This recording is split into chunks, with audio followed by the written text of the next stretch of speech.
Campagnes urbaines, Camille Jusa, Mathias Weiss, Thomas Clé.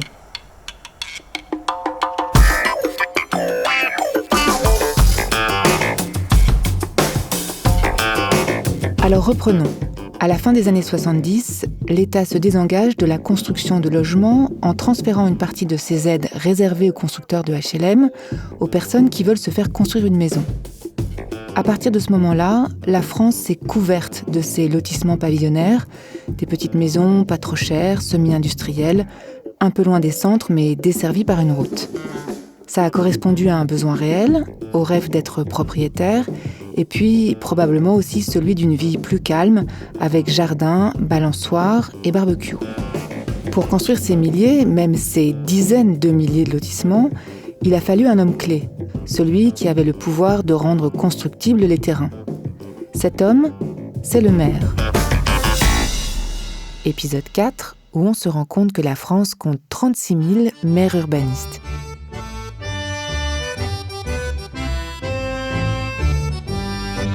Le moment de bascule, c'est 82, c'est le transfert de l'élaboration des documents communaux d'urbanisme depuis l'État vers les collectivités locales. Xavier Desjardins, géographe. C'est 83, Gaston Defferre, premier septennat de Mitterrand, etc. Et donc, à ce moment-là, effectivement, pilotage par les maires de l'urbanisme. Enfin, pas totalement, puisqu'ils sont... Un maire qui écouterait dirait non, il y a un contrôle de... Enfin, c'est un peu plus compliqué que ça, mais quand même une place prééminente, en tout cas, des élus locaux.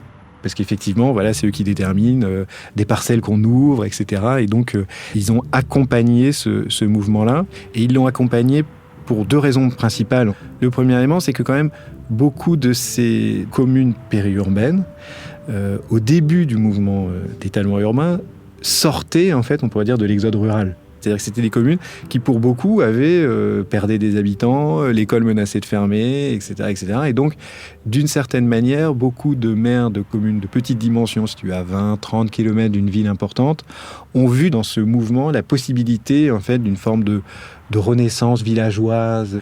Deuxième élément d'explication, c'est la valeur du sol.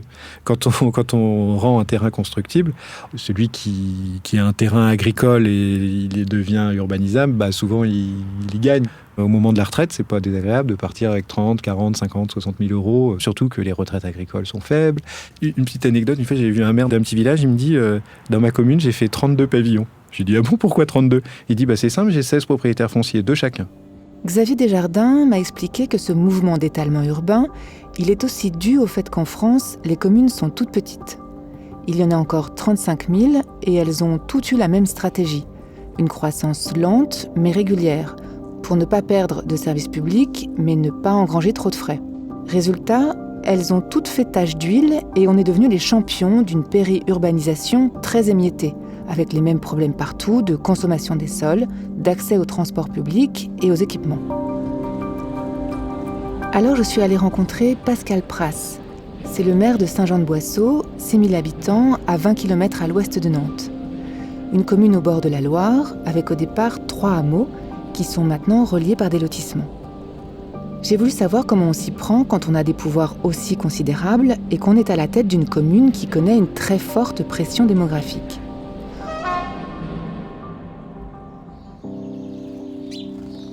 On s'est retrouvés devant la mairie, qui bien sûr se trouve à côté de l'école et en face de l'église. Jusque-là, tout est normal. On était une après-midi très chaude de juillet et il n'y avait pas un chat. On est parti à pied depuis ce centre dont il a fallu, comme partout, sauver les commerces du Grand Leclerc qui s'était installé juste à côté. Donc là, on se trouve dans le cœur du village. En face, là, on a un bâtiment commercial, ce qu'on appelle l'espace de la Halle. C'est l'équipe municipale de Camille Durand, dont j'étais. C'est nous qui avons construit ce bâtiment pour accueillir des commerces. Le village de Boiseau, qui était le village où il y avait le plus de commerces, perdait tous ses commerces les uns après les autres. Mais tous. Moi, à la fin des années 90, juste début des années 2000, la boulangerie qui était à Boiseau, elle ferme en 2001. Et c'était le dernier commerce. Il y avait un tabac, il y avait un bistrot, il y avait une boulangerie, une boucherie, 2 épiceries, il y avait un primeur poissonnier. Tout ça, ça ferme.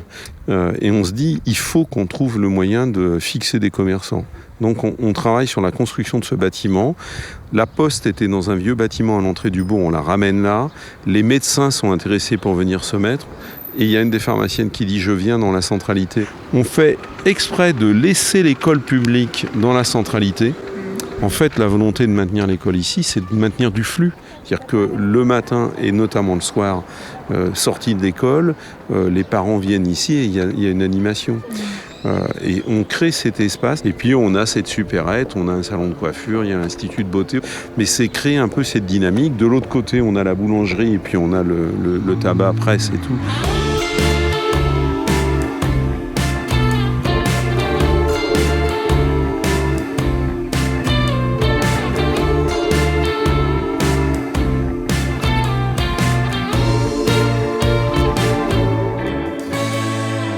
On a avancé un peu et on s'est retrouvé dans le premier lotissement, la première opération qui a eu lieu à la fin des années 70.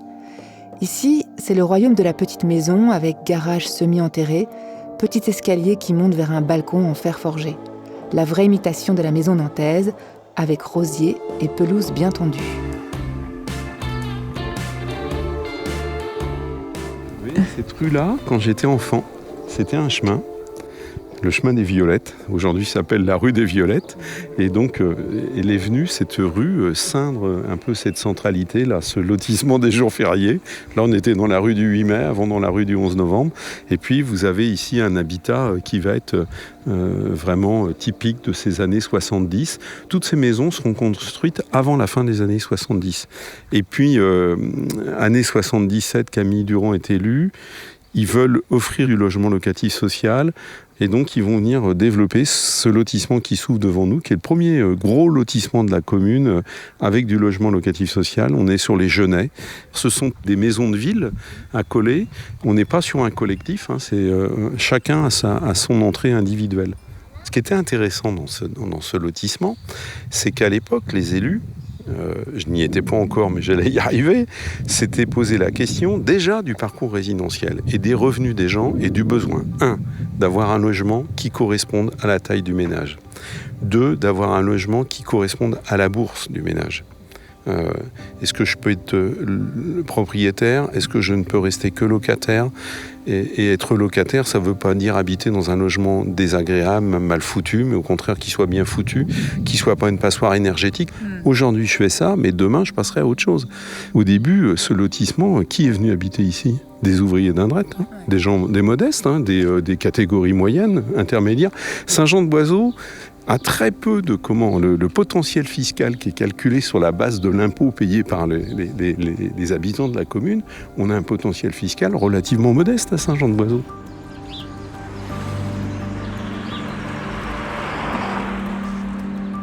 Vous voyez la maison qui est derrière vous, là, ici, qui est une maison en accession à la propriété aidée, de l'abordable.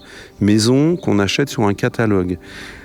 Le couple qui habite dedans, Jean-Marc, c'est un gars qui a le même âge que moi, il est du même village que moi.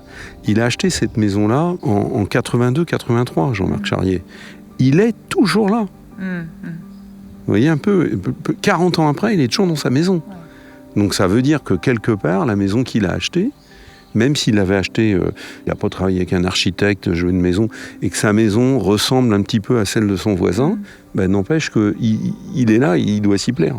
Alors, il y a une boucle et des impasses. Alors, impasse des Rochères, donc là, ça doit être lié au lieu dit. Oui. Et en face, l'impasse Louise Michel, ça, c'est la marque des socialistes.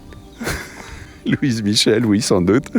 Et puis, vous allez en trouver d'autres, si vous regardez un petit peu. J'étais adjoint à l'urbanisme. À l'époque, moi, j'en avais marre des noms de rues avec la rue des Pins, la rue des Agents, la rue des Machins. Je trouve ça nul et tout. Alors, soit j'aime bien, on prend un lieu, on prend le nom du lieu et on l'utilise, on le valorise. Ou alors, on va chercher... donc, moi, j'ai fait un lotissement des prix Nobel de la paix. Ce qui est amusant, c'est qu'on est passé comme ça d'opération en opération et avec le crépi, le style, on était comme sur une frise chronologique. Un coup, les années 80 avec des vérandas un peu facettées, un coup, les années 90 avec des imitations de maisons de vacances, tout en bois blanc.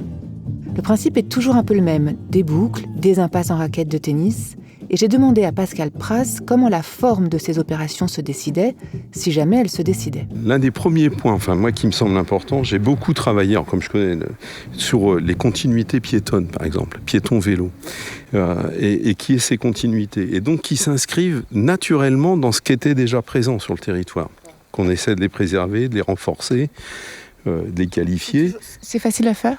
Non, pas toujours. Non, c'est pas toujours très simple.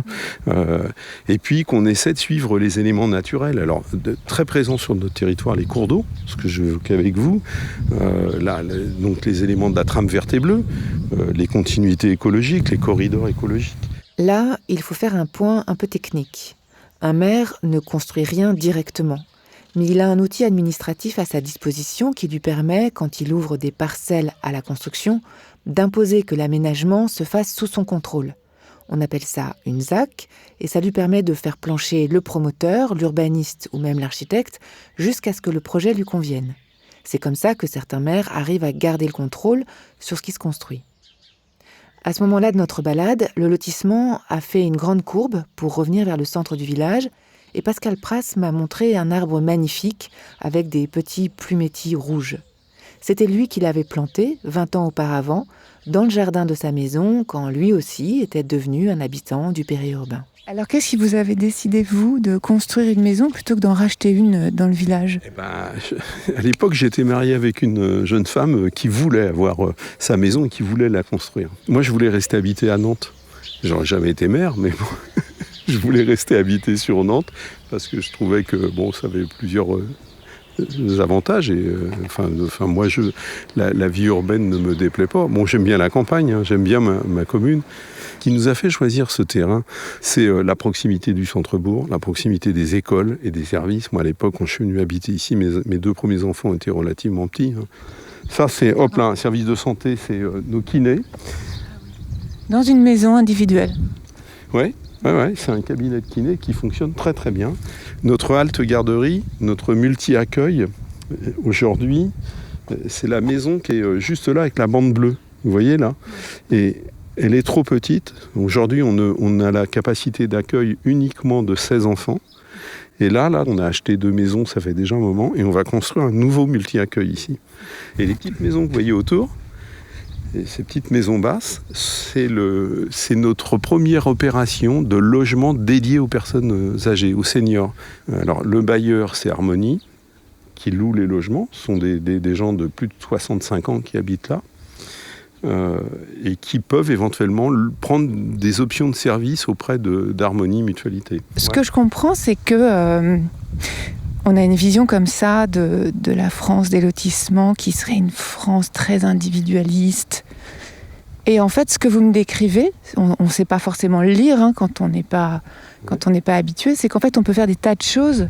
Il y a des tas de manières de faire exister quelque chose de collectif. Ouais. Alors moi, je pense que ça tient beaucoup quand même à la nature de la commune dans laquelle vous êtes, du territoire sur lequel vous êtes, de sa taille et de la taille de ses opérations et des objets urbains que vous venez poser les uns après les autres. On a la chance d'être à Saint-Jean-de-Boiseau, une commune qui a toujours historiquement eu un réseau associatif assez fort. Et si je parle de ce réseau associatif, c'est que quand même quelque part, il organise confortablement la vie sociale. Il propose des pratiques sportives, des pratiques culturelles, des choses de loisirs, de détente. Toutes ces choses existent qui permettent de rassembler des jeunes, des moins jeunes, des anciens, des seniors, enfin bon. Et ça quand même contribue à la cohésion sociale et au fait que les gens se retrouvent.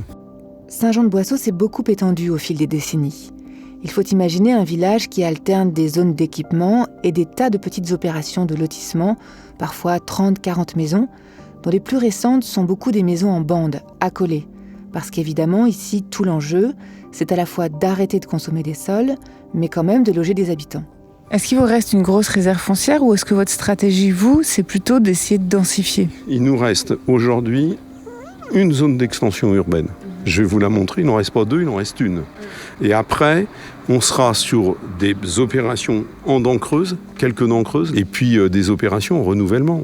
Il faut continuer à produire du logement neuf pour pouvoir continuer à accueillir, à faire des prix raisonnables, à maintenir des prix dans le pavillon individuel, faire qu'on sorte des terrains à des prix maîtrisés, et puis qui répondent aux besoins de se loger des gens et d'accéder à la propriété. Il vaut mieux que les gens ils habitent ici, à Saint-Jean-de-Boiseau, dans la proximité de Nantes, avec des transports en commun qui doivent continuer à s'améliorer sans cesse pour répondre aux besoins des gens, plutôt que d'aller habiter à 40 bornes d'ici pour faire de l'étalement urbain dans des zones naturelles, agricoles, qui sont beaucoup plus importantes que les nôtres, quoi. Moi, je défends beaucoup le fait qu'on mette sur chaque habitant dans ce pays, en France, qu'on lutte contre le sans-abrisme, qu'on lutte contre toutes ces choses qui doivent amener chacun à pouvoir vivre dignement. Et bon, on n'est pas tous amenés à vivre dans des châteaux, et puis à la limite, je m'en fous, c'est pas l'objet, mais c'est de faire que chacun puisse mener sa vie dignement comme il l'entend, et ça commence par le logement. Je pense que c'est notre devoir que d'organiser la ville pour permettre ce parcours résidentiel, et amener les gens à pouvoir logiquement choisir l'endroit où ils veulent habiter. Il y a des questions auxquelles on doit répondre. Le problème de la distance domicile-travail, les déplacements pendulaires, il faut les réduire, ou en tout cas les faciliter, éviter l'encombrement des routes avec des bagnoles, avec des gaz à effet de serre et tout ce qui s'ensuit. Il faut développer du transport collectif ou aménager. Moi, je ne suis pas contre la voiture. C'est l'usage individuel de la voiture qui est à modérer et à supprimer. Quand je vais sur Nantes le matin, des fois, puis qu'on est dans la file et qu'on constate que tous les gens autour de nous sont tout seuls, là, des bagnoles solo, ça va bien, quoi. Il faut arrêter ce truc-là, il faut arrêter. Et il faut arrêter l'étalement urbain, il faut arrêter d'embarquer les gens à Pétaouchnok. Ça m'a rappelé une autre chose dont m'a parlé Xavier Desjardins, et qui est évidemment le défi majeur des campagnes urbaines. Le développement de la maison individuelle est le résultat d'une décision prise en haut lieu, avec tout un arsenal judiciaire pour l'accompagner. Mais c'est une décision qui a été aussi prise à un moment où la voiture était reine et où personne ne pensait que le pétrole deviendrait si cher, ou tout simplement qu'il était très toxique.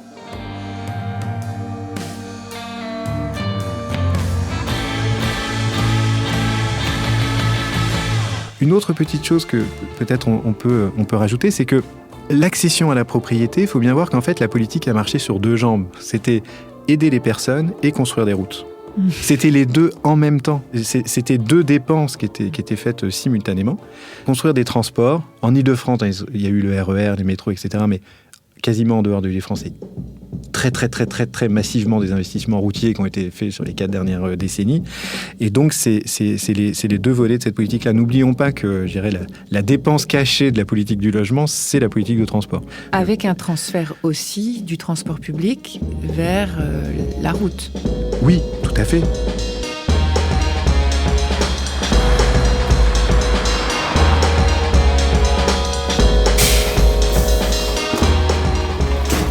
À Saint-Jean-de-Boiseau, il y a donc une aire de covoiturage et surtout 2 lignes de bus, dont une express pour pouvoir aller à Nantes en moins d'1 heure. Évidemment, tout ça paraît très idéal et vertueux, et dans la vraie vie, c'est beaucoup plus compliqué. Aujourd'hui, l'idée, c'est d'inciter les gens à ne pas prendre la voiture pour aller bosser à Nantes. Oui, l'idée, c'est de fluidifier la mobilité, et d'une manière générale, en utilisant les transports en commun si possible. Est-ce que ça marche avec l'état d'esprit pavillonnaire ? C'est pas du tout péjoratif de dire ça. On vient s'installer un peu à la campagne, avec son jardin. Il y a quelque chose d'incontournable, c'est la voiture. Est-ce que les gens se sont mis au bus ? Non, vous avez raison. Les gens, ils viennent ici, on leur facilite la vie, ils peuvent stationner leur voiture, donc ils ont leur bagnole. Et puis, certains vous diraient, mais il n'y a pas assez de bus, là, le cadencement n'est pas assez important, et puis les bus, ils sont bondés. Pour voir les opérations les plus récentes, on a fini par faire un tour en voiture qui reste quand même la manière la plus simple de se déplacer dans les campagnes urbaines. Pascal Pras m'a tout montré. Les endroits qu'il veut densifier, le nouvel espace culturel magnifique qui a remporté un grand prix d'architecture, ces très beaux immeubles HLM de 2 étages, première étape vers une densification douce, mais qui lui ont valu d'être qualifié de bétonneur par son opposition. Et puis, les nouveaux équipements sportifs ou scolaires qui accompagnent chaque nouvelle extension de sa commune. Et ça m'a fait tout drôle. j'avais quand même l'impression qu'il jouait depuis 20 ans à SimCity, ce maire. Il construit de la ville ex nihilo et de manière très réfléchie, mais à une vitesse folle. Et forcément, il le dit lui-même, parfois, il se plante. Le travail qu'on a réalisé à Nantes Métropole et que moi j'ai conduit sur le PLUM, le plume métropolitain, c'est justement l'enjeu de la construction de cette ville de qualité.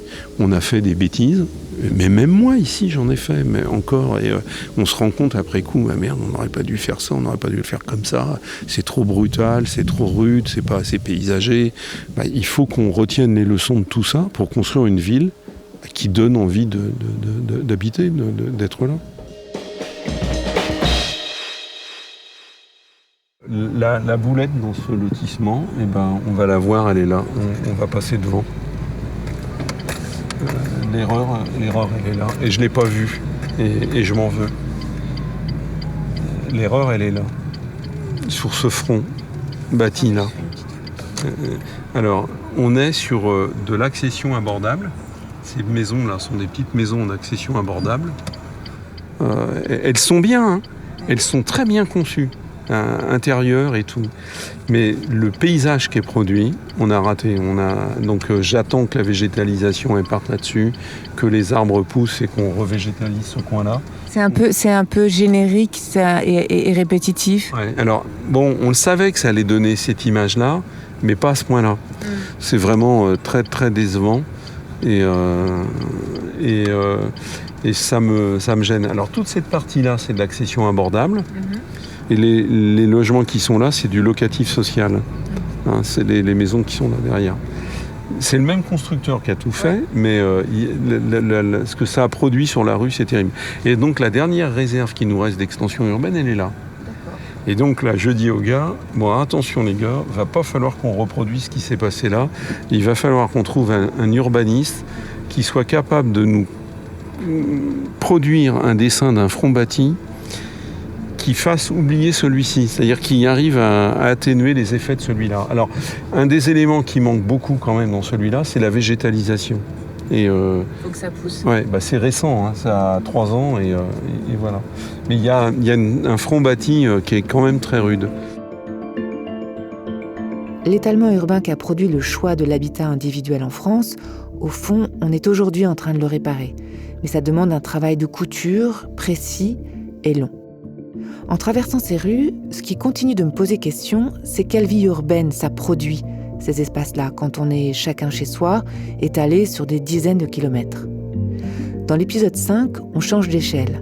On sera dans la métropole toulousaine et on essaiera de comprendre ce que les habitants ont inventé depuis 40 ans pour faire des campagnes urbaines pas seulement des endroits où on habite, mais des endroits où on vit. Campagnes urbaines est un hors-série Programme B de Camille Jusin avec Mathias Weiss, réalisé par Thomas Plé. En partenariat avec le PUCA, le plan urbanisme construction architecture, du ministère de la Transition écologique et du ministère de la Cohésion des territoires et des relations avec les collectivités territoriales. Coordination, Hélène Pesquine, Jean-Baptiste Marie et Julien Moulard.